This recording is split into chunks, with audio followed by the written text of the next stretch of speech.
Hello friends and welcome to StudyIQ. I'm Joycey Joy and today we will be discussing about vaccine hesitancy. So we will discuss what is the current issue, the current affair. We will also look about the global perspective in this regard. We will also see India's perspective. We will discuss about the misleading facts, misleading tweets, and we will see what happened at the UN regarding vaccine hesitancy and the misleading tweet. Also, we will see what are the defenses or what are the defense points regarding vaccination. So this is what we will discuss today in this lecture, a very important topic for UPSC examination and also for other various competitive examinations. So let us begin with the current affair. Let us see what is the present issue. The present issue is that there is a spread of misinformation from a UN-based platform about vaccination recently. So this is the current affair. There is a spread of information from the UN-based platform about vaccination, and this unchallenged spread can affect the global vaccination program. So this current affair, and based on this we will see the discussed topics. So first let us understand what is the global perspective in this regard. Let us first come to WHO, the World Health Organization. So in the year 2019, in the month of January, the World Health Organization, the WHO, listed vaccine hesitancy as among top 10 threats to global health. So the World Health Organization had mentioned about top 10 threats for global health or threats to global health, and vaccination or vaccine hesitancy for vaccination was considered as one among the top 10 reasons or threats for global health. Now, what is meant by vaccine hesitancy? Vaccine hesitancy means a reluctance or a refusal to vaccinate despite the availability of the vaccines. So, it is not the unavailability of the vaccines. Despite the vaccines are available, there is a refusal to take the vaccination. This is called vaccine hesitancy. Now, according to the WHO, vaccination prevents from 2 to 3 million deaths every year. So the number of deaths can be minimized or that can be prevented due to vaccination or from vaccination is between 2 to 3 million. And WHO is also in an opinion that this 2 to 3 million can be increased by 1.5 million. An additional 1.5 million deaths can be prevented every year. So this is annually. So 1.5 deaths in addition and can be annually prevented if the vaccination coverage improves. So if vaccination coverage improves, an addition of 1.5 million deaths can be prevented annually. So this is the suggestion given by WHO.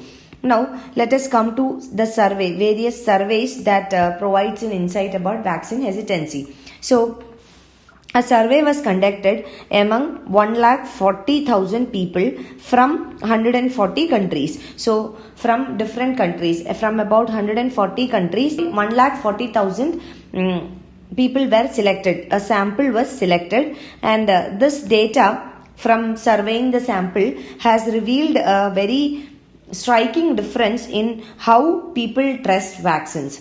Now, this survey has proven that there are differences in vaccination hesitancy or in adopting vaccination in different countries. So in different countries, the vaccination adaptability or the vaccination hesitancy is in varying degrees. Now, when we talk about specific areas, in South Asia, 95% trusted vaccines, whereas in Eastern Africa, only 92% people trusted vaccines. So there is a difference region wise. Now again in Western and Eastern Europe, it is 59% and 52%. So in European countries, the trust towards vaccination is low compared to the South Asia or Eastern African countries.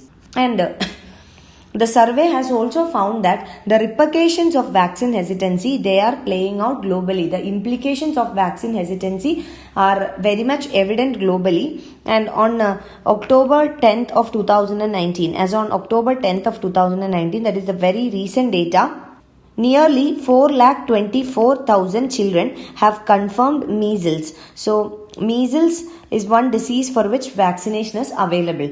But in 2018, the number of children who were confirmed of measles were just 1,73,000. So there is a sharp increase in the number of children affected by measles compared to 2018 in 2019. So this definitely throws light on the fact that the repercussions of vaccine hesitancy is playing out globally. The impact is felt globally. So this is what is understood.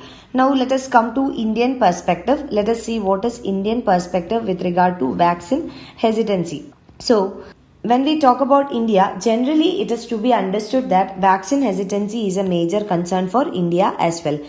Now, according to a 2018 study, this study points out that vaccine hesitancy continues to be a huge challenge for India.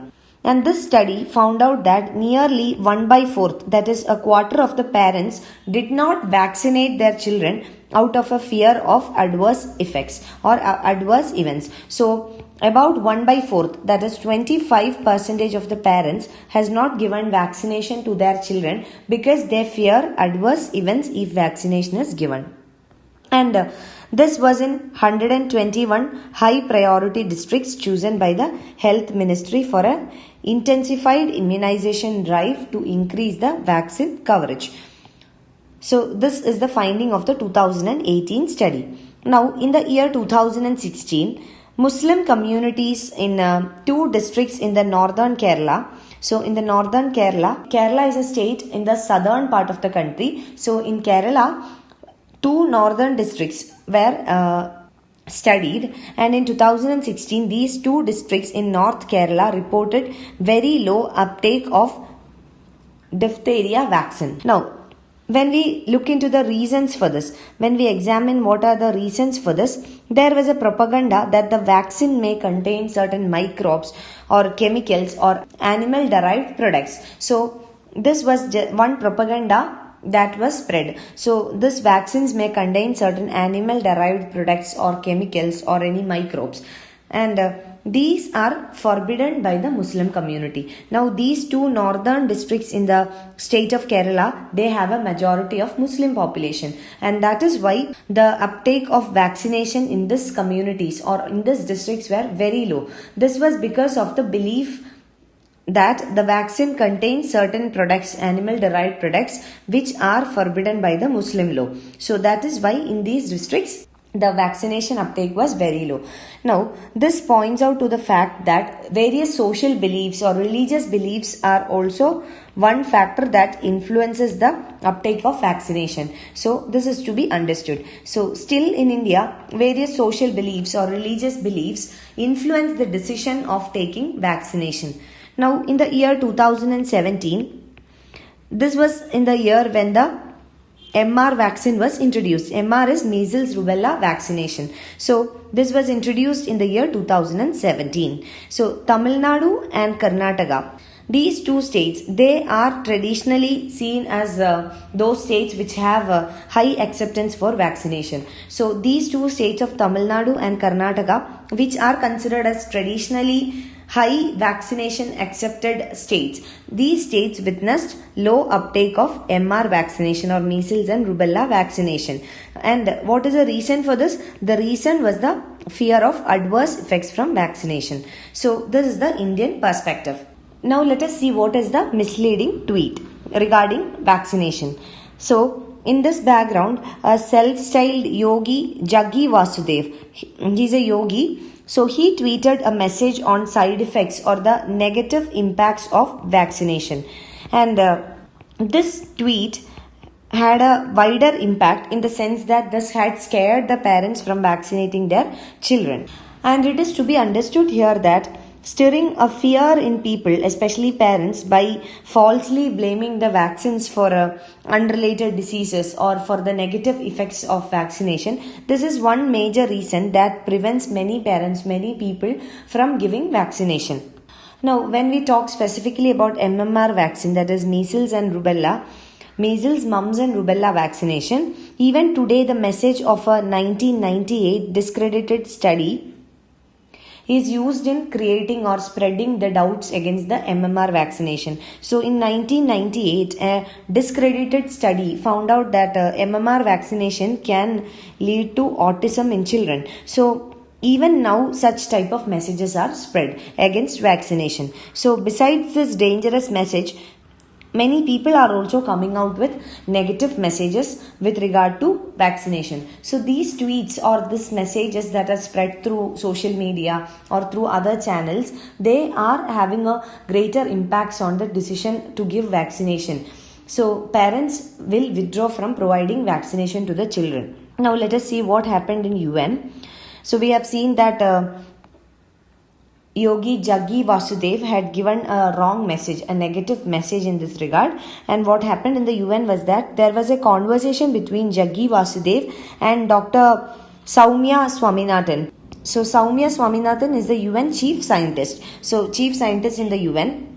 So there was a conversation between it's not UN, it's a WHO chief scientist. I'm sorry for the mistake. This is not UN, this is WHO's chief scientist. So there was a conversation between the WHO's chief scientist and Jaggi Vasudev, who had tweeted about the negative impact of vaccination. So this conversation happened on 27th of July in the year 2019 at the UN General Assembly, UNGA, or otherwise popularly known as UNGA.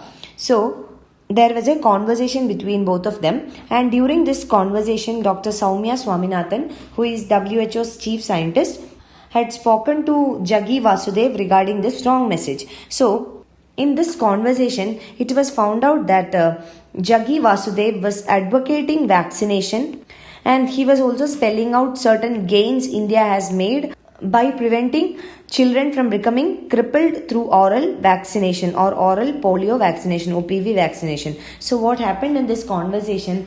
Here it was found out that Jaggi Vasudev, who once tweeted negative messages about vaccination, he praised vaccination or he advocated vaccination, and he also spelled out certain gains that India has made by preventing children from various diseases through vaccination, especially OPV, that is oral polio vaccination. But at the same time, he had spread dangerous information or misleading information about influenza or flu. So this is what happened in the UN. Now, what are the defenses or what are the good points regarding vaccination? So first thing is that it is already proven that vaccination offers the best defense against flu and also its potentially serious consequences. For example, the flu illness, hospitalization, death. So it has been already proven that vaccination offers the best defense against flu and also its consequences. It can prevent hospitalization, reduce the severity of the illness. It can also prevent life-threatening complications due to such diseases. And despite the H1N1, that is a swine flu, becoming a very seasonal flu virus strain in India, the uptake of the flu vaccine in India is very poor. So even though H1N1 is very common, the swine flu is very common in India these days, the uptake of vaccination is very poor. And the absence of such vaccination is a reason why thousands of cases of deaths and also many cases of H1N1 spread was reported in India even this year in 2019. Now, according to the latest data that is available, as on 3rd of November 2019, there have been cases of 28,109 H1N1 influenza cases, and out of which 1,203 deaths. This is in 2019. And various studies have found out and they have proven that the flu vaccination can reduce the illness by 40 to 60%. And also another study has found out that flu associated deaths can be minimized by 65% if vaccination is taken. Also, vaccination can prevent hospitalization, reduce the severity of illness as we discussed, and also it can prevent life-threatening complications, especially in children.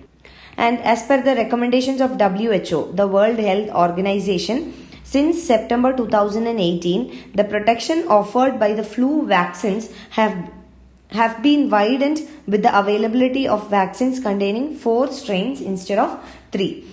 So, since 2018, the protection offered by the vaccines against the flu has also increased according to the WHO.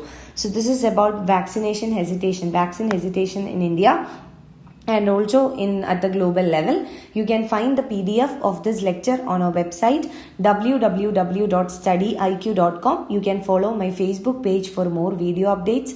You can write to me at joyce.studyiq@gmail.com for any of your queries and clarification. Thank you.